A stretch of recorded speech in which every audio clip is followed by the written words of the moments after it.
একজন মানুষ দুনিয়াতে কোনো আমল করে নাই, শুধু ঈমানটা ছিল। কি ছিল জোরে বলো? ঈমান ছিল। পরকালে সে নাজাত পাবে কি পাবে না বলো?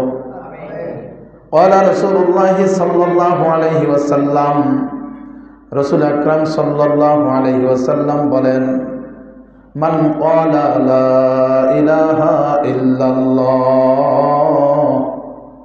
যে ব্যক্তি বলবে লা ইলাহা ইল্লাল্লাহ, সরকারে দু আলম পয়গম্বরে আলম নবী মুহাম্মদ সাল্লাল্লাহু আলাইহি ওয়াসাল্লাম বলেন, দাখালাল জান্নাহ, সে জান্নাতে প্রবেশ করবে। কোথায় প্রবেশ করবে? তাহলে জান্নাতে যাওয়ার জন্য শর্ত হলো ঈমান লাগবে। কি লাগবে? ভিসা ছাড়া যেমন বিদেশে যাওয়া যায় না, পাসপোর্ট ছাড়া যেমন বিদেশে যাওয়া যায় না, ঈমান এবং আমল ছাড়া আল্লাহর জান্নাত লাভ করা যাবে না। ভিসা নাই, পাসপোর্ট নাই, যাইতে পারবেন নি বিদেশ? পারবেন? টাকা পয়সার অভাব নাই, এরপরও বিদেশ যেতে পারবেন না কেন? ওই বিদেশ যাওয়ার জন্য দুইটা জিনিস লাগে। একটা হলো পাসপোর্ট, দুই নাম্বার হলো ভিসা। দুই নাম্বার হলো কি? তাহলে পাসপোর্ট আর ভিসা ছাড়া যেমন বিদেশে যাওয়া যায় না, আমরা বিদেশ থেকে এসেছি, অর্থাৎ আমাদের মূল জায়গা, মূল ঠিকানা ছিল জান্নাত। আল্লাহ তাআলা আদম আলাইহিস সালাম এবং হাওয়া আলাইহিস সালাম দুজনকে বানিয়ে কোথায় থাকতে দিয়েছেন? জান্নাতে থাকতে দিয়েছেন। কোথায় থাকতে দিয়েছেন? জান্নাতে থাকতে দিয়েছেন। সেই জান্নাত থেকে আদম আলাইহিস সালামকে আল্লাহ দুনিয়াতে পাঠান এবং সেই জান্নাতে আবার আমাদের ঠিকানা যেতে হবে। কিন্তু এখন আবার আমাদের মূল বাড়ি জান্নাতে যাওয়ার জন্য যেই জিনিস দরকার, এক নাম্বার হলো ঈমান, দুই নাম্বার হলো আমল। এই জন্য আল্লাহ পাক বলেন, ইন্নাল্লাযীনা আমানু ওয়া আমিলুস সালিহাতি, যারা ঈমানওয়ালা, যারা আমলওয়ালা, আল্লাহ ঘোষণা দেন, কানাত লাহুম জান্নাতুল ফিরদাউস, আমি আল্লাহ তাদের জন্য জান্নাতুল ফিরদাউস বরাদ্দ করে রেখেছি। তুমি তোমার ঈমানকে ঠিক করো, তুমি তোমার আমলকে ঠিক করো, আমি আল্লাহ তোমাকে জান্নাত দিয়ে দিব। ইল্লাল্লাযীনা আমানু ওয়া আমিলুস সালিহাত ফালাহুম আজরুন গায়রু মামনুন, যারা ঈমানওয়ালা, যারা আমলওয়ালা, আল্লাহ তাদেরকে এত উজরত দিবেন, এত প্রতিদান দিবেন, যেটা তুমি গণেও শেষ করতে পারবা না, যেটা তুমি হিসাব করে শেষ করতে পারবা না। এই জন্য আমাদের সবাইকে বুঝতে হবে, একজন মানুষের সবচেয়ে বড় দামি সম্পদ, একজন মানুষের সবচেয়ে বড় দামি দৌলত, তার নাম কি? জোরে বলেন কি? ঈমান। ঈমান আছে, সব আছে। বলেন, ঈমান আছে, ঈমান নাই, কিচ্ছু নাই। ঈমান নাই, 10 তলা বাড়ি আছে কিন্তু ঈমান নাই, 20 তলা বাড়ি আছে কিন্তু কি নাই? ঈমান নাই, তার কিচ্ছু নাই। 2টা দামি গাড়ি আছে কিন্তু তার ঈমান নাই, কিছুই নাই। ঈমান হারা, সর্বহারা। ঈমান হারা আর ঈমানওয়ালা আল্লাহওয়ালা। ঈমানওয়ালা আল্লাহওয়ালা। দুনিয়াতে বাড়ি নাই, গাড়ি নাই, কিছুই নাই, থাকার মতো জায়গা নাই, কিন্তু ঈমানের দৌলত লাভ করতে পেরেছে। কিসের দৌলত? তার সব হয়ে গেছে। কারণ ঈমানওয়ালাদের সাথে আছেন কে? আল্লাহ তাআলা। কে আছেন? এখন ঈমান কাকে বলে? ঈমান কোন জিনিসের নাম? হাদিসে জিবরাইলের মধ্যে আসছে ঈমান কাকে বলে। রাসূল আকরাম সাল্লাল্লাহু আলাইহি ওয়াসাল্লাম বলেন, ঈমান হলো আন তুমিনা বিল্লাহ। জিবরাইল আমিন প্রশ্ন করেছেন, ঈমান কাকে বলে? নবীজি বলেন, আন তুমিনা বিল্লাহ, ঈমান হলো তুমি আল্লাহর উপর পূর্ণ আস্থা ও বিশ্বাস রাখবা, আল্লাহকে বিশ্বাস করবা। কাকে বিশ্বাস করবে? 2 নম্বর, ওয়া রাসূলিহি, এবং আল্লাহ তাআলার সমস্ত রসুলগণকে বিশ্বাস করবে। কাকে বিশ্বাস করবে? আল্লাহ তাআলার সমস্ত রসুলগণকে, পয়গম্বর যত পয়গাম্বর আছে সবাইকে বিশ্বাস করবে যে এরা আল্লাহ তাআলার প্রেরিত রাসূল। আন তুমিনা বিল্লাহ, আল্লাহর উপর ঈমান আনবে, ওয়া মালাইকাতিহি, 2 নাম্বার হলো তার ফেরেশতাগণের উপর ঈমান আনবে। ফেরেশতাগণ আল্লাহ তাআলার তৈরি, যারা লা ইয়াবুলু, যারা পেশাব করে না, যারা কোনো ধরনের হাজত যাদের নাই, খাওয়া দাওয়ার কোনো প্রয়োজন নাই, আল্লাহ তাআলা তাদেরকে সৃষ্টি করেছেন। 3 নাম্বার হলো ওয়া কুতুবিহি, আসমানি কিতাব সমূহের উপর বিশ্বাস স্থাপন করবে। 4 নাম্বার হলো ওয়া রাসূলিহি, আল্লাহ তাআলার প্রেরিত রাসূলগণ যাদেরকে আল্লাহ পাঠিয়েছেন তাদের উপর ঈমান আনবে। 5 নাম্বার হলো ওয়াল ইয়াউমিল আখির, পরকাল দিবসের উপর ঈমান আনবে। পরকাল আছে কি আছে না? না দুনিয়ার জীবনই শেষ। মুমিনের বিশ্বাস হলো মৌতের দ্বারা মূল জীবন শুরু হয়। মৌতের দ্বারা একজন মানুষের মূল জীবন শুরু হয়, কারণ দুনিয়ার জীবন ক্ষণস্থায়ী, পরকালের জীবন হলো চিরস্থায়ী। একটা চেয়ার এনে দাও না, নিয়ে আসো। মুমিনের বিশ্বাস কি দুনিয়ার জীবনটাই কি আসল, না পরকালীন জীবনটা আসল? পরকালীন জীবনটা হলো আসল। ওয়াল ইয়াউমিল আখির। তারপর হলো ওয়া তুমিনু বিল কদরি ওয়া খাইরিহি ওয়া শাররিহি, তাকদীরকে বিশ্বাস করবে, ভালো মন্দ যা কিছু হয় সব কিছু যার পক্ষ থেকে হয় তিনি কে? তাকদীর, কপাল, ভালো হোক মন্দ হোক, এই সব কিছু কার পক্ষ থেকে হয় বলেন? আল্লাহ তাআলার পক্ষ থেকে। মিনাল্লাহি তাআলা, আল্লাহ তাআলার পক্ষ থেকে হয়। এই হলো ঈমানের পরিচয়। ইসলাম কাকে বলে? রাসূল আকরাম সাল্লাল্লাহু আলাইহি ওয়াসাল্লাম বলেন, ওয়াল ইসলামু আন তাশহাদা আল্লা ইলাহা ইল্লাল্লাহ। ইসলাম কাকে বলে ভালো করে বুঝি। নবীজি বলেন, ইসলাম হলো এই কথার শাহাদা দেওয়া, এই কথার সাক্ষ্য দেওয়া, আল্লাহ ইলাহা ইল্লাল্লাহ, আল্লাহ ছাড়া কোনো মাবুদ নাই, আল্লাহ ছাড়া কোনো উপাস্য নাই, যাকে সিজদা দিব এমন জাত আল্লাহ ছাড়া আর কেউ নাই, যার কাছে মাথা নত করব আল্লাহ ছাড়া এমন কোন সত্তা দুনিয়াতে আর নাই, আল্লাহকে ছাড়া আর কাউকে সিজদা করা জায়েজ নাই, আল্লাহ তাআলা ছাড়া আর কারো ইবাদত করা উপাসনা করা জায়েজ নাই, এই কথার সাক্ষ্য দেওয়া, এটা হলো ইসলাম। ওয়া আন্না মুহাম্মাদার রাসূলুল্লাহ, আর মুহাম্মদ সাল্লাল্লাহু আলাইহি সাল্লাম আল্লাহ তাআলার প্রেরিত রাসূল। তারপর হলো ওয়া তুকিমাস সালাহ, নামাজ কায়েম করা, নামাজ প্রতিষ্ঠা করা, এটা হলো ইসলাম, এটা হলো মুসলমানের পরিচয়। তারপর হলো ওয়া তুতিয়াজ যাকাত, যাকাত প্রদান করা, যারা সাহেবে নিসাব, যারা সাহেবে মাল, মালের মালিক যারা, যাদের কাছে যাকাত ওয়াজিব হওয়ার পরিমাণ অর্থ আছে, সম্পদ আছে, তারা যাকাত দিবে, মালের যাকাত দিবে, এটা হলো মুসলমানের পরিচয়। ওয়া তাসুমা রমাদান, রমজান মাসের রোজা রাখা, রমজান মাস আসলে রোজা রাখবে, এটা মুসলমানের পরিচয়। ওয়া তাহুজ্জুল বাইতা, টাকা পয়সা যদি থাকে, মক্কা মদিনা ঘুরে আসার মতো অর্থ যদি থাকে, তার উপর হজ ফরজ, এই হজ যদি কারো উপর ফরজ হয় সে হজ করবে, এটা মুসলমানের পরিচয়। এই হাদিসের মধ্যে রাসূল আকরাম সাল্লাল্লাহু আলাইহি ওয়াসাল্লাম আমাদেরকে বুঝাইলেন অন্তরের বিশ্বাস, এটা হলো ঈমান, এটা হলো মুমিনের পরিচয়। আর বাহ্যিক আমল করা বাহ্যিক অঙ্গ প্রত্যঙ্গ দ্বারা, এটা হলো ইসলামের ব্যাখ্যা, এটা হলো ইসলাম, মুসলমানের পরিচয়।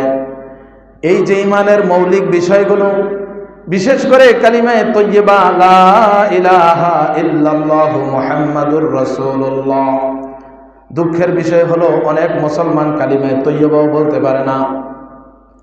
ইলম থেকে এত দূরে, মসজিদ থেকে এত দূরে, মাদ্রাসা থেকে এত দূরে, ওয়াজ মাহফিল থেকে এত দূরে, যদি ডাক দিয়া ধৈরা জিজ্ঞাসা করা হয়, ও মিয়া তুমি মুসলমান, বলো তো কালিমাটা কি, কালিমাটা সঠিকভাবে উচ্চারণ করতে পারবে না। যদি বলা হয় কালিমার অর্থটা বলো, অর্থটা ঠিক মতো বলতে পারবে না। যদি জিজ্ঞাসা করা হয় তুমি মুসলমান, কালিমায়ে শাহাদাত বলো, বলতে পারবে না। বহু মুসলমান এমন আছে অর্থ জিজ্ঞাসা করলে পারবে না, ইমানে মুজমাল পারে না, ইমানে মুফাসসাল পারে না। তাহলে তার মুমিনের পরিচয় কি দিয়ে হলো? মুসলমানের পরিচয় কি দিয়ে হলো? এই জন্য খালি বাবা মুসলমান, আমি সেই ঘরে জন্ম লাভ করেছি এই জন্যই আমি মুসলমান হয়ে যাব, বিষয়টা এমন নয়। দুনিয়াতে একটা পরিচয় দিয়া জীবনটা কাটাইয়া কবরে যেতে পারবো।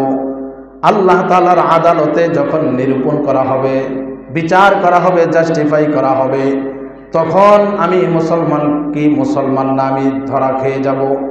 এই জন্য সকল দুনিয়ার ইমানদার মুসলমান নরনারী যারা আছে সবাইকে ইমান কাকে বলে, ইসলাম কাকে বলে, মুমিন মুসলমানের কাজ কি, মুমিনের কাজ কি, ইমানদারদের কাজ কি, সফল মুমিনের কাজ কি, এই বিষয়ের ইলম আমাদের সবাইকে অর্জন করতে হবে। একজন মুমিন সে তার মধ্যে কি গুণ থাকা দরকার, মুমিন হিসাবে তার কি গুণাবলী, কি বৈশিষ্ট্য নিয়ে জীবনযাপন করা দরকার, এইগুলো আমাদের সবাইকে জানতে হবে। আল্লাহ তাআলা পবিত্র কোরআনের 49 নম্বর সূরা আল হুজরাতের 15 নম্বর আয়াত, সেখানে বলেছেন ইন্নামাল মুমিনুনা আল্লাযীনা আমানু বিল্লাহি ওয়া রাসূলিহি সুম্মা লাম ইয়ারতাবু ওয়া জাহাদু বিআমওয়ালিহিম ওয়া আনফুসিহিম ফি সাবিলিল্লাহ উলাইকা হুমুস সাদিকুন। প্রকৃত মুমিন তারাই যারা আল্লাহ এবং তার রসুলের উপর বিশ্বাস স্থাপন করে, অতঃপর এতে কোনো রকমের সন্দেহ করে না, আল্লাহর উপর ঈমান রাখে, রসুলের উপর ঈমান রাখে, এরপরে আল্লাহ এবং রসুলের উপর ঈমান আনার পরে ইসলামের কোনো বিষয় নিয়ে, আল্লাহকে নিয়ে, রসুলকে নিয়ে কোনো সন্দেহ করে না। এবং তারা তাদের আরেকটা গুণ হলো তারা তাদের মাল এবং জান দ্বারা, তাদের সম্পদ দ্বারা, তাদের নফসের দ্বারা ফি সাবিলিল্লাহ, আল্লাহর রাস্তায় তারা জিহাদ করে। আল্লাহ তাআলা বলেন উলাইকা হুমুস সাদিকুন, তারাই হলো প্রকৃত সত্যবাদী, তারাই হলো সত্যিকারের মুসলমান। এই আয়াতের মধ্যে আল্লাহ তাআলা মুমিনের দুইটা গুণ তুলে ধরেছেন। এক নম্বর গুণ হলো সন্দেহ মুক্ত দৃঢ় ঈমান, যেই ঈমানের মধ্যে সন্দেহ থাকবে না। দুই নম্বর গুণ বলেছেন আল্লাহর পথে সংগ্রাম এবং সৎকর্ম সম্পাদনের মাধ্যমে যেই ঈমান আমি আনয়ন করলাম, সেই বিষয়গুলোর উপর আমাকে প্রমাণ দিতে হবে অটল অবিচল থাকার মাধ্যমে, আল্লাহর পথে সংগ্রাম করার মাধ্যমে। তো যারা ঈমান আনার পরে সন্দেহ রাখে, সন্দেহ করে, সে মুমিন আর থাকতে পারে না। ঈমান আনছে আল্লাহর উপর, এরপরে আবার তুমি সন্দেহ কেন করো? এই কথাই আল্লাহ পাক এখানে বলেছেন, সন্দেহ করা যাবে না। বর্তমান বাংলাদেশের প্রেক্ষাপটে সবচেয়ে বেশি আলোচিত একটি ঘটনা, বাউল শিল্পী আবুল সরকার, বাউল শিল্পী কি সরকার? আবুল সরকার। সে আল্লাহ এবং ইসলামের গুরুত্বপূর্ণ বিষয়ে জঘন্যতম কটূক্তি করেছে। সে বলেছে যে আল্লাহ তাআলা এক জায়গায় বলেছে তিনি প্রথম নূর সৃষ্টি করেছেন, আর পড়তে তো পারেন আরবি, আউয়ালু মা আউয়ালু একটা টান দিয়া খলাকাল্লাহু ইশক, প্রথমে আল্লাহ ইশক সৃষ্টি করছে, এরপরে আরশ সৃষ্টি করেছে, এরপরে আল্লাহ আবার আরেক জায়গায় বললেন তিনি রূহ প্রথমে সৃষ্টি করেছেন। এটা আবুল সরকারের কথা।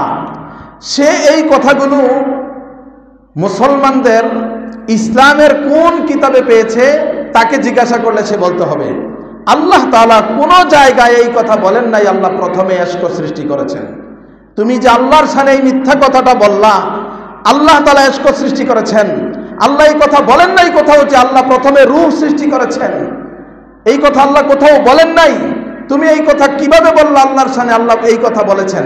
সে বলল যে একবার কয় ইশক সৃষ্টি করছেন, আল্লাহ তাআলা আরেকবার কয় প্রথমে রূহ সৃষ্টি করেছেন, আবার আল্লাহ তাআলা আরেক জায়গায় কইতেছে যে তিনি কি সৃষ্টি করেছেন, প্রেম সৃষ্টি করেছেন। এইভাবে করে এক আল্লাহ একটা মুখ দিয়া এত কথা কিভাবে বলল? নাউজুবিল্লাহ বলেন। আল্লাহ তাআলা কি এমন কথা বলেছেন? সে বলতে বলতে বলল, এক মুখে দুই রকম কথা বলে কারা? এটা কি মুখ না নিতম্বর দিকে ইশারা করে সে জঘন্যতম ভাষায় এই কথা বলল? সে যে নিজেকে মুসলমান দেয়, আর এই কথা বলার কারণে কি সে আর এখন মুসলমান আছে? আছে মুসলমান, না ইসলাম থেকে বের হয়ে গেছে? এখন আল্লাহকে গালি দিল, আল্লাহর শানে বেয়াদবি করলো, আল্লাহ তাআলার মুখকে খারাপ ভাষায় বলল। এখন তার পক্ষে দাঁড়িয়ে গেল ফরহাদ মাঝহার নামক একজন বুদ্ধিজীবী, যে ওই যে ন্যাশনাল চিলড্রেন কোম্পানি কিতা পার্টি এনসিপি, তাদের পক্ষে ওই সময় তাদের সাথে শরিক ছিল। এখন সে এই আবুল সরকারের পাশে দাঁড়িয়ে গেল। বাস তার দেখা দেখি এখন আমাদের দেশের একটি বড় দল, তার মহাসচিব সাহেব, তিনিও এখন সেই নাস্তিক, সেই মুরতাদ আবুল সরকারের পক্ষে কথা বলা শুরু করলো। যারা আল্লাহর শানে বেয়াদবি করেছে, সে যেরকম মুরতাদ হয়ে গেছে, তার পক্ষে যারা অবস্থান করেছে ঠিক তারাও এরকম মুরতাদ হয়ে গেছে। মুসলমান থাকতে পারে? কখনো থাকতে পারে না। আল্লাহর শানে বেয়াদবি করে আবার মুসলমান কিভাবে থাকে? এই জন্য আবুল সরকার সহ বাউল শিল্পী গোষ্ঠী, তাদের ভিডিও আছে, তাদের অনুষ্ঠানগুলোতে তারা কিভাবে আল্লাহর শানে, নবীর শানে এবং ইসলামের বিরুদ্ধাচরণ করে, কথায় কথায় আলেম উলামায়ে কেরামদেরকে ব্যঙ্গভাবে তারা উপস্থাপন করে এবং ইসলামের প্রত্যেকটি বিষয় নিয়ে তারা ঠাট্টা বিদ্রুপ করে। এই প্রত্যেকটিকে আইনের আওতায় আনতে হবে এবং গ্রেফতার করে তাদেরকে দৃষ্টান্তমূলক শাস্তি প্রদান করতে হবে। যদি তাদেরকে দৃষ্টান্তমূলক শাস্তি আজকে করা হয়, ভবিষ্যতে আর এই দেশে নাস্তিক মুরতাদ মাথা চারা দিয়ে উঠার সাহস করবে না। যদি সরকার ব্যর্থ হয় তাদেরকে দৃষ্টান্তমূলক শাস্তি প্রদান করতে, এই দেশের তৌহিদি জনতা 90% মুসলমানদের দেশে এই ধরনের আল্লাহর শানে কটূক্তি করা, বেয়াদবি করা কোনোভাবেই বরদাস্ত করা হবে না। প্রয়োজনে তৌহিদি জনতা উপযুক্ত বিচার করবে, 10 জনের সামনে রাস্তায় এনে তাদেরকে কঠিন শাস্তি প্রদান করবে। কথা বলো ঠিক না বেঠিক? আমরা আল্লাহকে বিশ্বাস করি, আমরা রাসূলকে বিশ্বাস করি, আমাদের ঈমান, আমাদের আকীদা, আমরা আমাদের জানের চেয়ে আমাদের নবীকে ভালোবাসি। কথা বলেন ঠিক না বেঠিক? আমরা আমাদের জানের চেয়ে, আমাদের মালের চেয়ে, আমাদের সন্তানের চেয়ে, আমাদের আত্মীয় স্বজন সকলের চেয়ে আমরা আল্লাহকে বেশি ভালোবাসি। কথা বলেন ঠিক না বেঠিক? সেই আল্লাহর শানে আমাদের এই দেশে, মুসলমানদের দেশে তুমি বেয়াদবি করবা, কটূক্তি করবা, তোমার জিভ টেনে ছেড়ে ফেলবো। সরকার অনতিবিলম্বে তাদেরকে গ্রেফতার করে সবগুলোকে বিচার করতে হবে, আর না হয় উপযুক্ত যা বিচার করা দরকার এই দেশের তৌহিদি জনতা বিচার করবেই করবে ইনশাআল্লাহ। মুহতারাম হাজিরিন, ঈমান এমন এক জিনিস, ঈমান হলো কেউ আল্লাহর শানে বেয়াদবি করবে, মুসলমান ঘরে বসে থাকতে পারবে না। কেউ নবীর শানে বেয়াদবি করবে, মুসলমান চুপ করে থাকতে পারে না। খাঁটি ইমানদার হলে, খাঁটি যদি মুসলমান হয়, মুমিন হয়, খাঁটি মুমিন হইলে সে তার ঈমানের জায়গা থেকে কথা বলবেই বলবে। কথা বলেন ঠিক না বেঠিক? মুহতারাম হাজিরিন, আল্লাহ তাআলা মুমিনের 7টি গুণ বর্ণনা করেছেন সূরা আল মুমিনুনের মধ্যে 23 নম্বর সূরার 1 থেকে। এখানে আল্লাহ তাআলা 6-7টি আয়াতে প্রকৃত মুমিনের কথা তুলে ধরেছেন। আল্লাহ তাআলা বলেন, قد أفلح المؤمنون, সফল কাম হলো ওই সব মুমিন। আল্লাযীনা হুম ফী সালাতিহিম খাশিউন, যারা আল্লাহর ধ্যানে মগ্ন হয়ে গভীরভাবে মনোযোগের সাথে নামাজ পড়ে। আর এই বাউল শিল্পী আর এই মাজার পূজারী, এই ভণ্ড, এরা বলে এই নামাজ পড়া লাগে না, পর্দা লাগে না, দিলের পর্দা বড় পর্দা। নাউজুবিল্লাহ। এই নামাজ পড়া লাগে না, মনের নামাজ বলে বড় নামাজ। তাহলে তুই আজকের থেকে মনে মনে খা, মনে মনে ঘুমাবি, মনে মনে খাবি, মনে মনে সব কিছু করবি, তোর আর কিচ্ছু করা লাগে না। মনে মনে নামাজ পড়লে যদি হয়ে যায়, মনে মনে খাইলেও তো হয়ে যাবে। কলা তুমি সিল্লা খাও কেন? তুমি ভাত আর তরকারি, বিরিয়ানি এগুলো খাও কেন?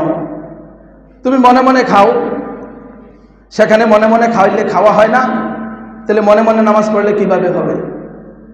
এগুলো আসলে ভণ্ড। এগুলো আসলে কি? এই ভণ্ডদের সাথে সত্যিকারের মুমিনের কোনো সম্পর্ক থাকতে পারে না, পারে না, পারে না।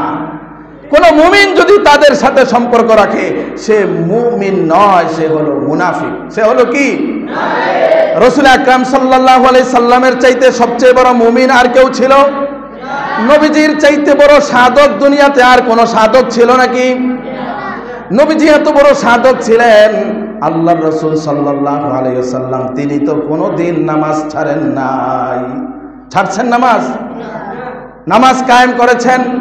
নবীজি যখন জীবনের শেষ মুহূর্তে দুনিয়া থেকে বিদায় হয়ে যাবেন, ওই সময়ও আল্লাহর রাসূল সাল্লাল্লাহু আলাইহি সাল্লামের জবান থেকে যেই কথাটি উচ্চারিত হয়েছে, সেই কথাটি হলো আস-সালাত, আস-সালাত। নামাজ আর নামাজ। হে আমার উম্মত, নামাজ পড়ো, নামাজ কায়েম করো। ওমা মালাকাত আইমানুকুম, আর যারা তোমাদের অধীনস্থ, যারা তোমাদের অধীনস্থ তাদের সাথে সদ্ব্যবহার করো, তাদের সাথে খারাপ ব্যবহার করিও না। যাই হোক, একজন সফল মুমিন তার গুণ হলো সে বিনয়ের সাথে, তাওয়াজুর সাথে, তাদিলে আরকানের সাথে নামাজের সব সিফাত, নামাজের সকল গুণাবলী ঠিক রেখে গভীর মনোযোগের সাথে নামাজ পড়বে। বৈশিষ্ট্যটা কার? মুমিনের। আর তাড়াহুড়া করে নামাজ পড়া, নামাজে আইসা জলদি জলদি করা, খুব তাড়াহুড়া করা। এক ধরনের মুসল্লি আসে, মসজিদে আইসা খালি ঘড়ির দিকে তাকায়। কোন দিকে তাকায়? একবার তাকায় এইভাবে, আবার বসে, আবার একটু পরে তাকায়। তুমি মসজিদে আসছো কি করতে? শুধু যদি ঘড়ির দিকে তাকাও। মসজিদে আসলে খাঁটি মুমিনের মতো বসে থাকো, ঠিক না? মুমিনের প্রশান্তির জায়গা বাজার না মসজিদ? এই জন্য মসজিদে আসলে স্থির থাকা, জিকির আজকার, কোরআন তেলাওয়াত, মনোযোগ দিয়ে মসজিদে আল্লাহর দিকে ধ্যান খেয়াল পয়দা করে নামাজের ইন্তজার করা। সওয়াব আছে কি আছে না?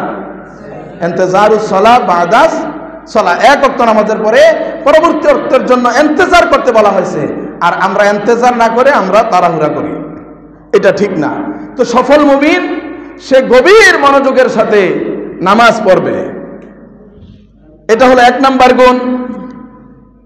রাসূল আকরাম সাল্লাল্লাহু আলাইহি সাল্লাম হাদিস শরীফের মধ্যে বলেন, ওয়া জুইলাত কুররাতু আইনি ফিস সালাহ, নামাজে আমার চোখের শীতলতা হলো নামাজে। কে বলেছেন? আমাদের চোখের শীতলতা, অর্থাৎ চোখ শান্তি পায়নি নামাজের মধ্যে।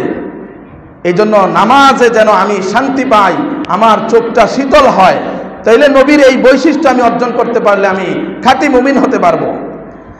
সহিহ মুসলিমের 482 নম্বর হাদিস, রাসূল আকরাম সাল্লাল্লাহু আলাইহি ওয়াসাল্লাম বলেন, আকরাবু মা ইয়াকুনুল আবদু মির রাব্বিহি ওয়া হুয়া সাজিদ, সিজদারত অবস্থায় বান্দা তার রবের সবচেয়ে বেশি নিকটবর্তী হয়। আল্লাহর যদি মুকাররব অর্জন করতে চাও, নৈকট্য লাভ করতে চাও, হে বান্দা তুমি বেশি বেশি করে সিজদা দাও, বেশি সিজদা দাও। ওয়াসজুদ ওয়াকতারিব, বেশি বেশি সিজদা করো, আমার নিকটবর্তী হয়ে যাবে। এই হলো নামাজি খাঁটি মুমিনের উদাহরণ। খাঁটি মুমিনের এক নাম্বার সিফাত জানতে পারলাম যে গভীর মনোযোগের সাথে নামাজ আদায় করা। এর বিপরীতে পবিত্র কোরআন মাজিদে আল্লাহ তাআলা দুই শ্রেণীর নামাজের কথা তুলে ধরেছেন। কয় শ্রেণীর নামাজের কথা? দুই শ্রেণীর নামাজির কথা আল্লাহ বলছেন। এক শ্রেণী হলো সাহুন, এক শ্রেণী হলো কি সাহুন, অর্থাৎ উদাসীনভাবে যারা নামাজ পড়ে। নামাজে দাঁড়াইলো তো আর কোনো খেয়াল নাই, উদাসীন, অথবা নামাজ পড়েই না। জোহর রক্ত শেষ হয়ে গেছে তার খবর নাই, আসর রক্ত শেষ হয়ে গেছে তার খবর নাই, মাগরিব আদায় হয়ে গেছে তার খবর নাই, খেলাধুলা ইত্যাদি কাজে সে মগ্ন, পারিবারিক কাজে ব্যস্ত, সাংসারিক কাজে ব্যস্ত, তার নামাজে কোনো মনোযোগ নাই। সাহুন, উদাসীন, নামাজের বেলায় সে উদাসীন। আল্লাহ তাআলা এই সব নামাজীদের কথা তুলে ধরে পবিত্র কোরআন মাজিদের 107 নম্বর সূরা আল মাউনের 5 নম্বর আয়াতে বলেছেন, ফাওয়াইলুল লিল মুসাল্লিন, সেই সব উদাসীন নামাজীদের জন্য দুর্ভোগ, তারা হতভাগা, আল্লাযীনা হুম আন সালাতিহিম সাহুন, যারা তাদের নামাজে উদাসীন। আরেক শ্রেণীর নামাজের কথা আল্লাহ তাআলা পবিত্র কোরআন মাজিদে বলেছেন, ওরা হলো কুসালা, ওরা হলো অলস নামাজি, অলস। আল্লাহ তাআলা তাদের কথা পবিত্র কোরআন মাজিদের 4 নম্বর সূরা আন-নিসা, এই সূরার 142 নম্বর আয়াতে বলছেন, ওয়া ইযা কামু ইলাস সালাতি কামু কুসালা, যখন তারা নামাজে দাঁড়ায় তখন তারা অলসভাবে দাঁড়ায়, হেলে দুলে অলসতার সাথে নামাজ পড়ে। নামাজ যে আজিমুস শান ইবাদত, নামাজ যে ইসলামের সর্ববৃহৎ ইবাদত, নামাজ যে জামিউল ইবাদাত, সমস্ত ইবাদতের সমষ্টি হলো নামাজ। আশ্চর্য এক ইবাদত নামাজ। রোজা, যাকাত, হজ, কুরবানি, জিকির, কোরআন তেলাওয়াত, ইবাদত বন্দেগী, দান সদকা, যাবতীয় যত ইবাদত আছে শরীয়তের মধ্যে, সমস্ত ইবাদত নামাজের মধ্যে আছে। সুবহানাল্লাহ। কোন না কোন একভাবে নামাজের মধ্যে সবগুলো ইবাদত পাওয়া যায়, কিন্তু রোজা স্বতন্ত্র ইবাদত, রোজার মধ্যে অন্য ইবাদত পাওয়া যায় না। রোজা শুধু রোজা, কুরবানি স্বতন্ত্র ইবাদত, শুধু কুরবানি, জিকির স্বতন্ত্র ইবাদত, শুধু জিকির, কোরআন তেলাওয়াত স্বতন্ত্র ইবাদত, শুধু কোরআন তেলাওয়াত। নামাজ হলো এমন ইবাদত, আল্লাহ যত ইবাদত বানিয়েছেন, যত ইবাদতের বিধান দিয়েছেন, সমস্ত ইবাদতগুলো কোনো না কোনো এক হিকমতে নামাজের মধ্যে পাওয়া যায়। ওই কথা বললে এখন অনেক সময় দরকার। যাই হোক, নামাজ হলো জামিউল ইবাদত। আমরা এই নামাজটাকে উদাসীনতার সাথে পড়ব না, অলসতার সাথে নয়, বরং গভীরভাবে আল্লাহর ধ্যান খেয়াল পয়দা করে নামাজ পড়ব। এটা হলো সফল মুমিনিন, সফল মুমিনের 1 নম্বর বৈশিষ্ট্য। 2 নম্বর বৈশিষ্ট্য হলো আল্লাহ তাআলা বলেন, ওয়াল্লাযীনা হুম আনিল লাগফি মুরিদুন, যারা অনর্থক কাজকর্ম এড়িয়ে চলে। সফল মুমিন সে অনর্থক কাজকর্ম করে না, বেহুদা কাজ, ফালতু কাজ করে না। কিন্তু দুঃখের বিষয় হলো আজ মুসলমান সমাজ, আজ মুসলমান যুবক প্রতিটি জায়গায় অনর্থক এবং ফালতু কথাবার্তা, বেহুদা কাজকর্মে লিপ্ত। টিভি দেখা কি ভালো কাজ না ফালতু কাজ? মোবাইল নিয়ে সারাক্ষণ পড়ে আছে, এটা কি বেহুদা কাজ না? কি গুরুত্বপূর্ণ কাজ করতেছে মোবাইলে? এই যে এমনি দুইটা পোলাপাইনে গেমস খেলতে আছে, খবর নাই ওর, মানে কি যে করতে আছে যুবকেরা, ঠিক না ঠিক? তার মনোযোগ মোবাইলে। আরে বাপরে বাপ, এইভাবে মনোযোগ দিয়ে নামাজ পড়ার দরকার ছিল, ঠিক না? এইভাবে মনোযোগ দিয়ে লেখাপড়া করার দরকার ছিল, ঠিক না? এইভাবে মনোযোগ দিয়ে সমাজের কাজ করার দরকার ছিল, ঠিক না? মসজিদ মাদ্রাসার জন্য এইভাবে কাজ করার দরকার ছিল না। এবার বাপরে, আবার যাদের মোবাইলের রোগে ধরছে, বয়স্ক হোক, যুবক হোক, আর ছোট ফোলাপাইন হোক, এখন তো 2 বছরের ফোলা যেটা, সেটাও মোবাইলের দিকে এমনি চাইতে, কিচ্ছু বোঝে না, কিন্তু দেখাটাই এসে বোঝে, ঠিক নেই? এই সমাজ মোবাইলের সয়লাবে নষ্ট হয়ে যাচ্ছে। মোবাইল থেকে বিরত থাকতে হবে, এটা একটা অনর্থক কাজ। এরপরে অনেক জায়গায় বিভিন্ন যেখানে দোকান আছে, চা দোকান, চৌমুনি, চৌমুনি বলতে এই চৌমুনির কথা বলতেছি না, এই চৌমুনি তো ভালো, বিভিন্ন জায়গায় চৌমুনি আছে না, 3-4 রাস্তার মোড় আর কি, এটারে চৌমুনি বলে, অথবা 3 রাস্তার মোড়, এটারে মোড় বলে। অথবা যেখানে একটা দোকান আছে, তো এক পাশে কি দিয়ে দেয়, ওই যে একটা লুড্ডু খেলার আসর বসায় দেয়, অথবা একটা ক্যারাম বোর্ডের বাস্ক বসায় দেয়। প্রতি খেলায় ওই দোকানদার কয় টাকা পায়? 20 টাকা 30 টাকা পায়। আর ওই যে প্রতি লুড্ডু খেলতেছে, মানে প্রতি খেলায় এরকম পায়। আর এখানে অসংখ্য যুবক তার হায়াতের মূল্যবান সময়টা নষ্ট করে ফেলতেছে। অথচ পাশে মসজিদ, মুয়াজ্জিন আজান দিয়েছে, আল্লাহু আকবার, মুয়াজ্জিন আজান দিয়েছে, হাইয়া আলাস সালাহ, এসো নামাজের দিকে, এসো নামাজের দিকে, হাইয়া আলাল ফালাহ, এসো কল্যাণের দিকে। মুয়াজ্জিন মসজিদে ডাকতেছে। সাহাবায়ে কেরামের আদত তো ছিল এটা, যখন নামাজের আজান হতো যে যেই কাজ করতো ওই কাজটার সাথে সাথে ছেড়ে দিত। কাঠ কাটার জন্য কুড়াল উত্তোলন করেছে, কূপ দিবে, মসজিদ থেকে আওয়াজ এসেছে আল্লাহু আকবার, বাস আর গাছের মধ্যে কূপ দেয় নাই, পিছনে কুঠার ফেলে দিয়ে নামাজের জন্য মসজিদে দৌড়ে চলে এসেছে। এটাই ছিল মুমিনের পরিচয়। কিন্তু এখন আজান হচ্ছে, ভালো ভালো লোক, ভালো ভালো লোক, কি সুন্দর যুবক সমাজের সামনের কাতারে এসে কথা বলে লেকচার দেয়, ঠিক না? ভালো ভালো কথা বলে, দরবার করে, অনেক সুন্দর সুন্দর ভালো ভালো মুরব্বী। কিন্তু ওই যে বৈশা গেছে এখানে এই টোক্কা টুক্কি আর এই যে ছক্কা চার তিল চাল দেয়, আর কি এক মজা। এই মজার সাজা আছে কি আছে না বলেন?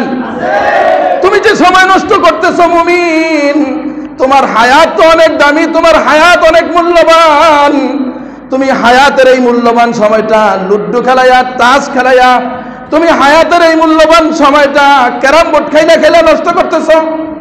তুমি তো তোমার পরিবারকে ওই সময়টা দিলে কাজে লাগতো। তুমি যদি এই সময়টাতে কোরআন তেলাওয়াত করতা, আল্লাহর সাথে তোমার সম্পর্ক হইতো। তুমি যদি এই সময়টা জিকির করতা, তোমার আমলনামায় অনেক নেক জমা হইতো, হইতো কি হইতো না বলেন? কিন্তু তুমি কি করতেছ? এক ফালতু কাজ। অথচ তোমার ছেলের বয়স 10 বছর, তোমার ছেলের বয়স 22 বছর, মেয়েকে বিয়ে দিয়ে শ্বশুর হয়ে গেছে। কি হয়ে গেছে? এবারও গিয়া ক্যারাম বোর্ডে গিয়া শরীর গেছে। এটা কি মানায়? মেয়ে বিয়ে দিয়ে শ্বশুর হয়ে গেছে। এখন জামাই যদি আইসা দেখে শ্বশুর এই কাম করতেছে, অথবা শ্বশুরের তাস লইয়া পয়সা রয়েছে, এই শরমের যে একটা অনুভূতি, এইটাও তো সমাজ থেকে আজকে নষ্ট হয়ে গেছে। রাগ হইতেছে না? আসেনি সমাজে? কথা কন না, আসেনি? আরে জামাই আইসা যদি দেখে শ্বশুরের তাস খেলতেছে, জামাই আইসা যদি দেখে শ্বশুরের লুড্ডু লইয়া পয়সা রয়েছে, এটা শরমের কথা কি কথা না বলেন? বিয়াই বাড়ির আত্মীয় স্বজন যদি আইসা দেখে শ্বশুরের এই অবস্থা, বিয়ার আগে দেখলে এখানে আত্মীয়টা করলো নিউলে, কথা কয় না করতো। তো এই শরমটাও তো এখন নষ্ট হয়ে গেছে গা। এই জন্য এগুলো থেকে এগুলো বাদ দিতে হবে। আল্লাহ বলেন আল্লাযীনা হুম আনিল লাগফি মুরিদুন, মুমিনের দ্বিতীয় বৈশিষ্ট্য হলো সে ফালতু কাজ করবে না, সে বেহুদা কাজ করবে না, অনর্থক কাজ সে করবে না। একটা না একটা কাজ করো, হয়তো সংসারের জন্য করো, নয়তো দিনের জন্য করো, নয়তো ধর্মের জন্য করো, নয়তো নিজের আমলের জন্য করো, নয়তো ঘরে গিয়া বউরে সময় দাও, নিজের ছেলেরে সময় দাও, নিজের মেয়েরে সময় দাও, কাজে লাগবে। কিন্তু এই যে এই ফালতু এই জিনিসগুলো এড়িয়ে চলা চাই। রাসূল আকরাম সাল্লাল্লাহু আলাইহি সাল্লাম বলেন, ইবনে মাজার 3976 নম্বর হাদিস, মিন হুসনি ইসলামিল মারই তারকুহু মা লা ইয়ানিহি, ইসলামের সৌন্দর্য হলো ব্যক্তি সে যেগুলো অনর্থক এই সব কাজ সে করবে না। মুহতারাম হাজিরিন, এই সব অনর্থক কাজের মধ্যে যত ফালতু গান আছে এগুলোও অনর্থক। এটা কি অর্থ না অনর্থক? অনর্থক। যেই নামে এই গানগুলো তারা গাক, যে নবী তত্ত্ব, বিভিন্ন নবীর শানে কি এক কাওয়ালি গায়, মুর্শিদি গান, জারি গান, কাওয়ালি গান, পল্লীগীতি, এরপরে মাইজবান্ডারের গান, ভাওয়ালি গান, ভক্তিমূলক গান, এরপরে আপনার এই যে বাউলদের যেই গান, এই সবগুলো হলো ফালতু, সবগুলো হলো কি? ফাউল।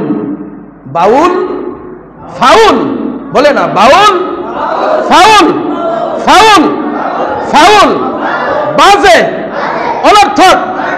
এই গানে সমাজ নষ্ট করে। এই গানে কি নষ্ট করে? সমাজ নষ্ট করে, পরিবার নষ্ট করে, মানুষের ইজ্জত নষ্ট করে। এই সব গানে একটা দেশ ধ্বংস করে দেয়। কারণ এই গানের দ্বারা নেফাকি তৈরি হয়, এই গানের দ্বারা যুবকদের মেধা মস্তিষ্ক বিকৃতি হয়, এই গানগুলোর কারণে মানুষ খারাপ কাজের দিকে অগ্রসর হয়, এই গানের কারণে তার মনের মধ্যে খারাপ কুচিন্তা জাগ্রত হয়, হয় কি হয় না? তাহলে এই সবগুলো কি অর্থবহ না অনর্থক? এই অনর্থক কাজ পরিহার করা মুমিন বান্দার দ্বিতীয় বৈশিষ্ট্য। আল্লাহ তাআলা পবিত্র কোরআনের 31 নম্বর সূরা লোকমানের 6 নম্বর আয়াত, সেখানে বলেছেন ওয়া মিনান নাসি মান ইয়াশতারি লাহওয়াল হাদিস। মানুষের মধ্যে এক শ্রেণীর মানুষ হলো এরা লাহওয়াল হাদিস, অনর্থক বেহুদা জিনিস, লাহওয়াল হাদিস অনর্থক কথা, গায়িকা, গান, এগুলোকে তারা খরিদ করে। কেন? আল্লাহ বলে দিয়েছেন এগুলো কাজে না। লিউযিল্লা আন সাবিলিল্লাহ, আল্লাহর রাস্তা থেকে মানুষকে গোমরাহ করার জন্য। আল্লাহ তাআলা জানেন কি জানেন না বলেন? এই জন্য আল্লাহ কত আগে এই কথা বলে দিয়েছেন, এই বাউলের দ্বারা, এই নৃত্যশিল্পী, এই বাউল শিল্পী এবং এই গান বাজনা, বাদ্যযন্ত্র, এর দ্বারা মানুষ আল্লাহর রাস্তা থেকে গোমরাহ হয়ে যায়, পথভ্রষ্ট হয়ে যায়। এইগুলো যারা করে আল্লাহ তাআলা বলেন উলাইকা লাহুম আযাবুম মুহিন, তাদের জন্য রয়েছে অবমাননাকর শাস্তি, লাঞ্ছনাদায়ক শাস্তি। আল্লাহ যাদের জন্য আযাবের ঘোষণা দিলেন তাদের পক্ষে তুমি অবস্থান নিলা, তোমার কপালেও সেই আযাব অপেক্ষা করো। ঠিক না বেঠিক? আরেকটা কথা মুমিন মুসলমানদেরকে বলতে চাই, এই বাউলদের সাথে রাজনীতি ফায়দা হাসিলের জন্য যারা আল্লাহর বিপক্ষে গিয়া এই ফালতু বাউলদের পক্ষে অবলম্বন করবে, তাদের সাথে এই দেশের মুসলমানদের কোনো সম্পর্ক থাকতে পারে না, পারে না, পারে না। তুমি এই ওয়ার্ডের চেয়ারম্যান হইতে পারো, মেম্বার হইতে পারো, দায়িত্বশীল হইতে পারো, একটা বোর্ডের জন্য তোমার দল যদি ওই বাউলদের ফাউলদের কাছে যায়, তাদের সাথে সম্পর্ক রয়েছে, তুমি এই দল বাদ দাও। কথা বলেন ঠিক না বেঠিক? মুহতারাম হাজিরিন, আল্লাহ তাআলা বলেন সত্যিকারের মুমিন বান্দা ওয়াইদা মাররু বিল্লাগহি মাররু কিরামা, রহমানের বান্দা যারা, তারা বেহুদা কার্যকলাপের পাশ দিয়া যায় না, তারা তাদেরকে পাশ কেটে অন্য দিক দিয়া চলে যায়। আল্লাহ তাআলা আমাদেরকে খাঁটি মুমিন হওয়ার তৌফিক দান করেন, বলেন আমিন। মুমিন বান্দার তৃতীয় গুণ আল্লাহ তাআলা বলেন 3 নম্বর গুণ হলো ওয়াল্লাযীনা হুম লিয-যাকাতি ফাইলুন, যারা মালের যাকাত দেয়, সম্পদ আছে তো যাকাত দেয়, এটা মুমিন বান্দার গুণ। কেউ কেউ তো মালকে, যাকাত দেওয়াকে কি মনে করে? জরিমানা মনে করে। যাকাত কি জরিমানা? না, আল্লাহ তাআলার হুকুম, আল্লাহ তাআলার হুকুম।